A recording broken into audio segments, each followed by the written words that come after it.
Now, while the Pentagon's move is seen as a major step forward, how do other countries treat women in the military? Let's go to Han Bin in Beijing for more on China's experience with women on the front lines. Han Bin, can you tell us about the situation of Chinese women serving in combat forces in China?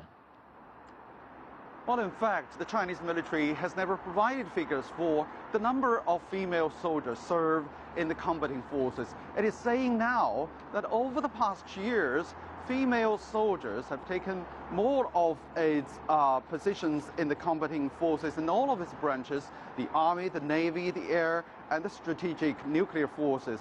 And there are now many reports about the Chinese female soldiers taking part in the combat positions like the Marine Corps, the police special task forces, the fighters, pilots, and the warship sailors. China has one cosmonaut and is training others.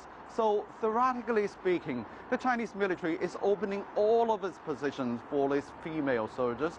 But from my observation, the number and percentage is very small. The symbolic meaning is much more than in real practice. And I think the most of the female soldiers today are still doing the supporting systems like the telecommunications, the healthcare, and even the artistic performances. Now, you mentioned there that the plan is to increase the number of female soldiers in the front lines. Now, what is the thinking behind that? Well, we know that the People's Republic of China's PLA army began enrolling female soldiers in 1967. And since then, the female soldiers have gradually participated in high-risk and intensified forces. We know Chinese military has the largest number of soldiers with 2.3 million. So the country has no real need to enroll new soldiers. And there is not an urgency for the female soldiers to take part in high-risk tasks.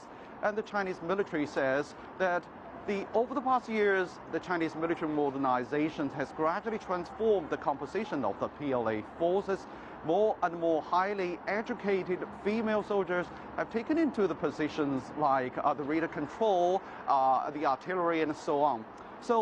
And I think as more foreign armies open more positions on the front line, China could do the same, and that is to boost its image as a responsible player in the world. Back to you. Okay, thank you, sir. Han Bin there reporting from Beijing.